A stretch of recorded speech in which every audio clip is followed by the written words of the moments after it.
Wabaluseewo obutakkaanya wakati w'abawagizi b'ekisinde kya People Power n'ekisinde kya Solida ekikulemberwa omubaka wa Lubaga South Katolubwama nga bano bakubaganya ebikonde wamu n'ensambagere.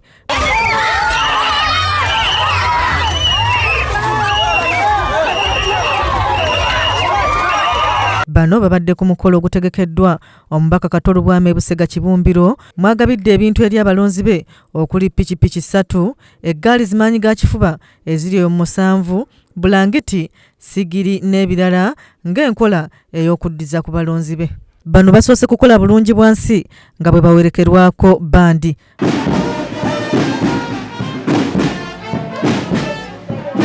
Bulungi bwansi bamusiimye.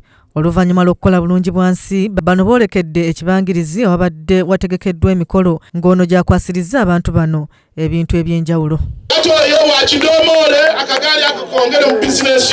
Ng'omukolo gukyagenda mu maaso waliwo abavubuka bagukyankalanyizza nga beeyita ab'ekisinde kya People Power nga bano bamulangidde okusosola mu bantu bawadde ebintu bino, ekintu ekijja abawagizi b'omubaka Katolubwama mu mbeera ne bagwaŋŋana mu malaka ne batandika okulwanagana.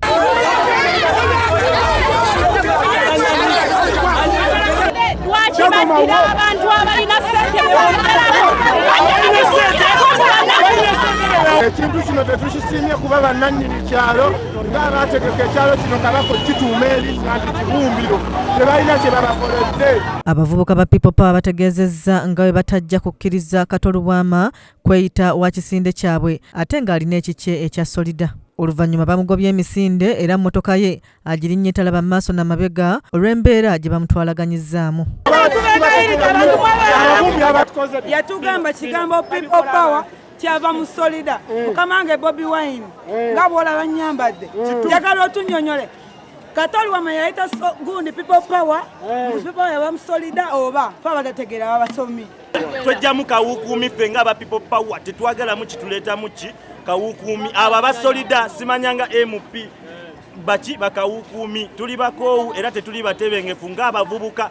Olukuŋŋaana luno gye luggweredde nga bano balwanagana era abavubuka ba People Power beerayiridde obutaddamu kukkiriza muntu yenna ajja kubalimba kubanga kuba kubazannyira ku bwongo. Omusajja yatugamba yajja kulya emyaka 5 takutanga kati akomyewo era tulimbelimbe n'obuntu bawa banna bamunoonyeza akawulu. Abavubuka tuli banyiivu nnyo oyenna kyewayogera mu kusooka njagala kyekiba kyekisembayo kyogedde bw'oba watusaba kulya twakuwa emyaka egyo 5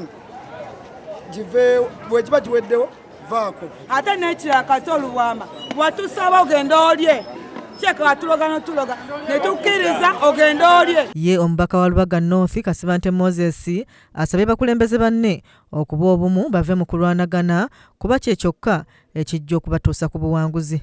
Biteekwa kusooka kukolera wamu ng'ebiina ekigendero ekyawamu ekyokununula eggwanga bwe tumala okukolera awamu ne tununula eggwanga buli omu asobola bulungi nnyo okubanga yeeyagaliramu ekyo kyalo. Kizza Peter yakusakidde eggulire lino ku lwa KSTV agaleero.